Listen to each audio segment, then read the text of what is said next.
Hello everyone, welcome back to another episode of r/Entitled Parents. In today's episode, an entitled mother rips open the doors on my ambulance, and it does not end well for her. An entitled mother rips open the doors on my ambulance, and it does not end well for her. Update. My mom thinks she's entitled to her grandchild at all times. Before we get started, make sure to subscribe so you will never miss a video. So let's get started. An entitled mother rips open the doors on my ambulance, and it does not end well for her. So, this just happened last night, and I still can't believe someone would do this. I'm a 30M and a paramedic.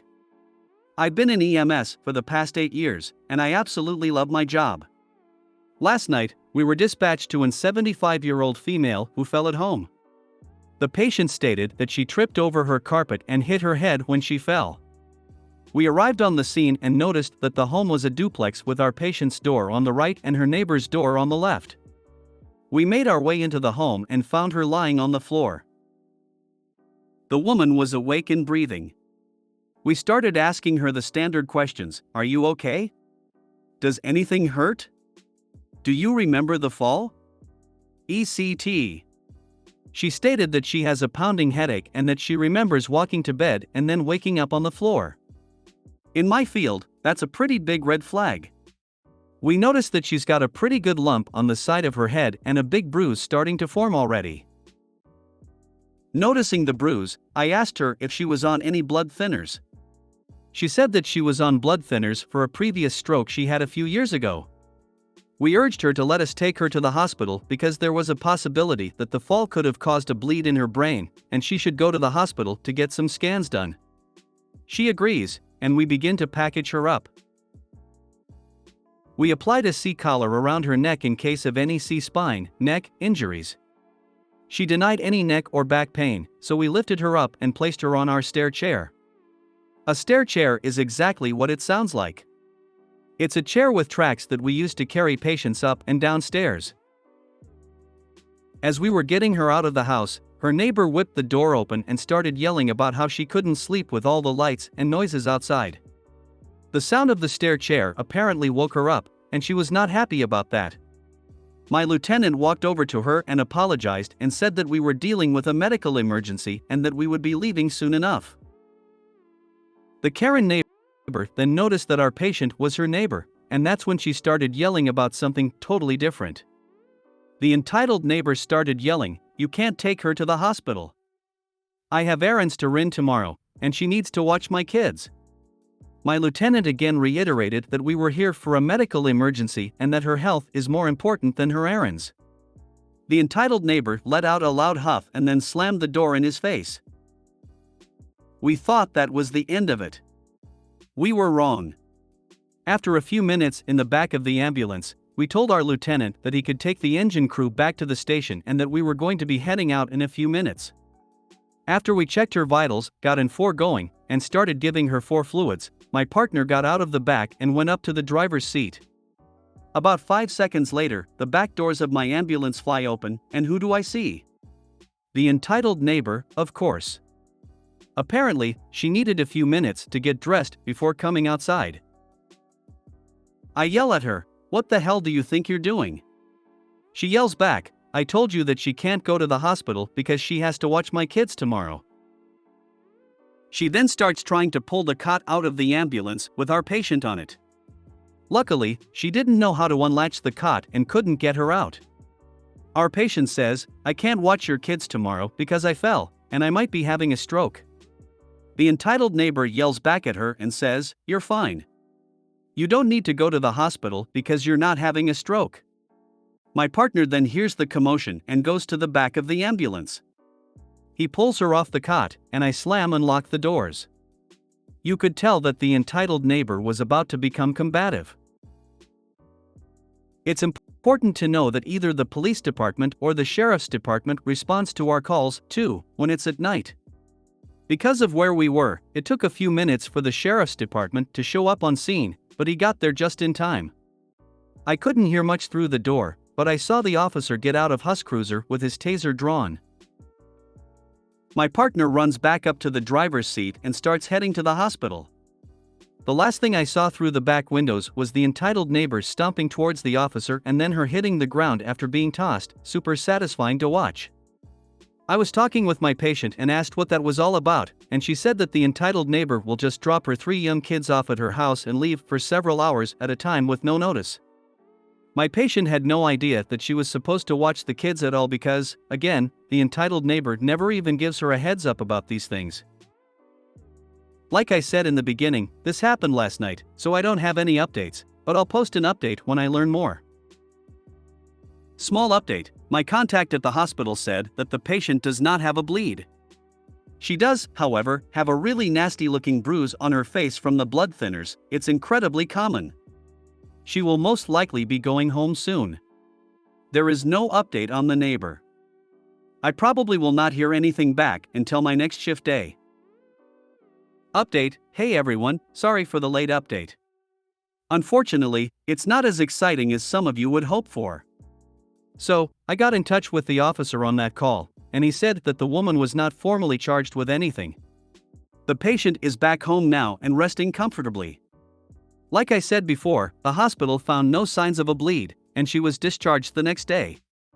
She was advised to file for an order of protection from the neighbor, but I don't believe I will ever be privy to that information unless something happens again.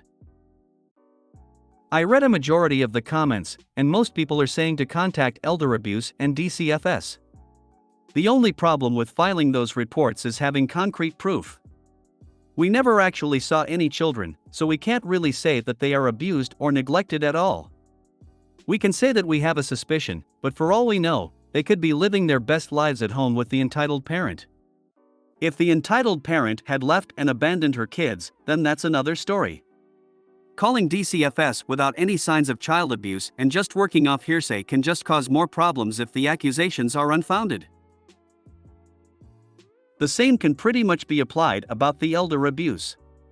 We have no actual proof of elder abuse occurring. The entitled neighbor was not involved in the actual fall, and there was no suspicion for any kind of financial, physical, emotional, or social abuse. The way our patient talked about the kids getting dumped on her was in more of an inconsiderate way and not in an abusive way. Long story short, the entitled neighbor was just kind of an asshole. I am, however, hoping that the patient press charges for assault, but I don't know if she will. Wow. The poor lady. She is hardcore getting taken advantage of.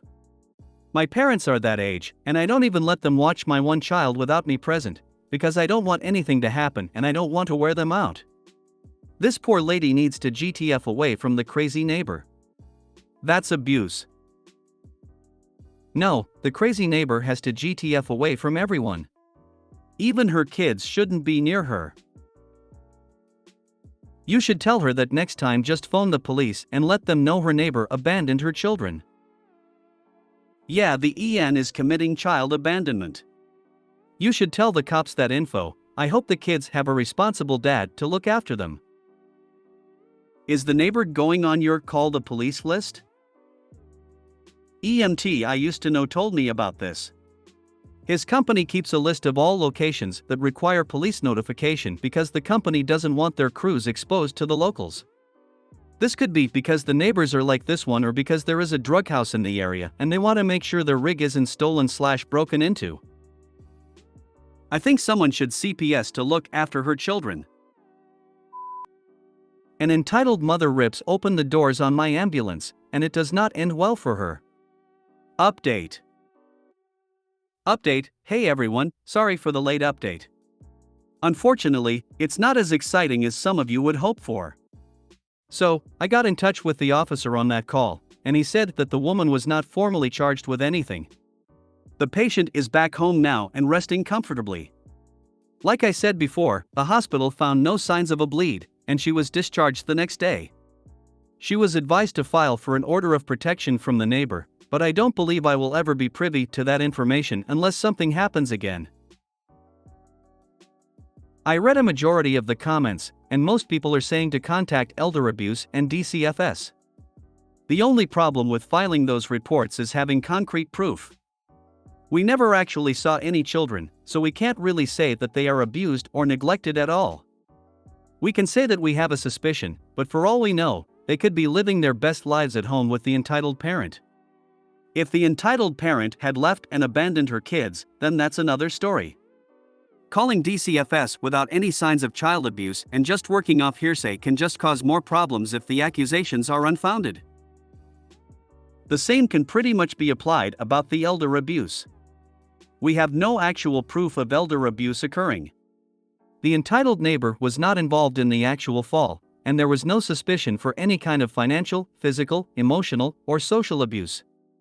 The way our patient talked about the kids getting dumped on her was in more of an inconsiderate way and not in an abusive way. Long story short, the entitled neighbor was just kind of an asshole. I am, however, hoping that the patient press charges for assault, but I don't know if she will. I'm not criticizing in the least. I'm very well aware that the government sticking their nose in can be a pain. I know this from experience. I understand where you are coming from. However, that being said, if you suspect child or elder abuse, report it. Don't wait for proof. In most cases, especially elder abuse, the abuser is an expert at hiding it. I wouldn't normally advocate reporting without evidence, but in cases of abuse, if you wait to obtain evidence, it could end up too late to save the victim. Even without evidence, you can report anonymously. Someone will investigate and perhaps find the evidence that can stop the abuse. Again, I'm not attacking, I'm just saying that in cases of suspected abuse, reported suspicions can save someone's life. You don't need concrete proof to make a report of child abuse or neglect. You need to have a reasonable belief that a child is, or has been, mistreated. As CPS, it's our job to investigate. That's not on you. Please make a report and consider making an Adult Protective Services report for your friend as well. There may be resources in your area that could be really useful to her that she may not even think about. My mom thinks she's entitled to her grandchild at all times. My husband and I live with my mom because she's a low-income earner. She cannot afford to pay for her mortgage, so we help her pay for her mortgage and house maintenance, etc. I also pay for most of her bills and all her car notes. In return, she helps with babysitting when she's free. Lately, she's started to become controlling towards my 2-year-old. She has yelled and screamed at her almost every other day, said nasty things. Couple days ago, my daughter wanted to sleep with her, so I let her. Middle of the night, daughter started crying profusely. So I came out to check and was picking up my daughter from her bed to come sleep with me. My mom suddenly snatched her away from me and said, "No, she cannot sleep with you, let her go." I was shocked and said, "That is my daughter, what is wrong with you?" She then said, "But she is my grandchild," continued to pull her from me while my daughter was crying. The next morning, she acted as if nothing happened and tried to converse with me. It was extremely bizarre. Since then I can't look at her the same way and have not spoken to my mom. I had talked about this with my direct relatives and they said I am wrong, took my mom's side. I'm honestly not sure what to say anymore. Am I the bad one here? For context, my mom was borderline abusive to me my entire life and never took accountability for any of her wrongdoings. Everything she did she claimed was because she wanted good things for me. I confronted her many times about her yelling at my child, but she has not stopped, claiming your daughter is bad so I have to teach her. My daughter is literally 2, can barely speak. Not sure what is so bad about her spilling water or wanting to draw on the floor. Update: lots of folks are asking why I allow my daughter to be in her life.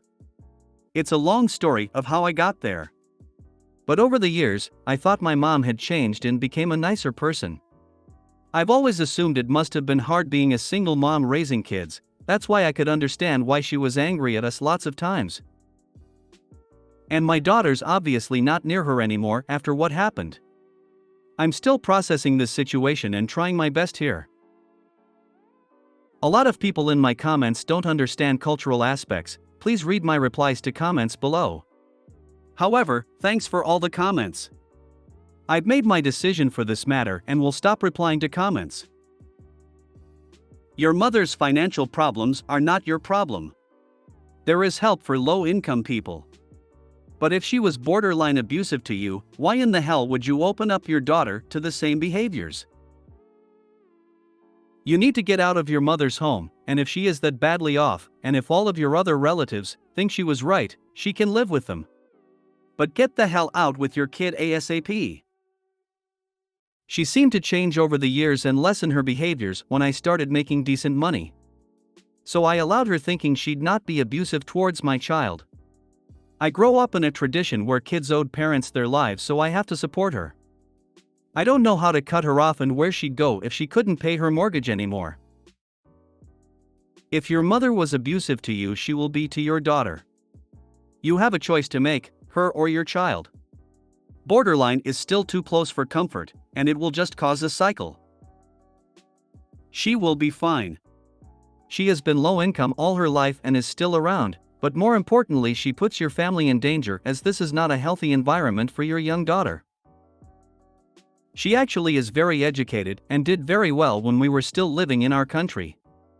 However, she gave up everything to move us to the States, hence her not speaking English and not make a good living. So I feel like I owe her my life, because she brought us here for a better education. You, your husband, with your daughter need to find your own place. Taking care of your mom's financials is holding your family back. With the former abuse you suffered as a child, you are endangering your own child to that same abuse. If the rest of your extended family is so much in favor of your mom, then they can pay all her bills. Check your local laws for anything regarding grandparents' rights involving grandchildren. Some places give grandparents the rights to spend time with their grandchildren, while other places do not grant grandparents rights to grandchildren. If you made it to the end of the video, thanks for watching. Don't forget to like, subscribe and share, and we will see you in the next video.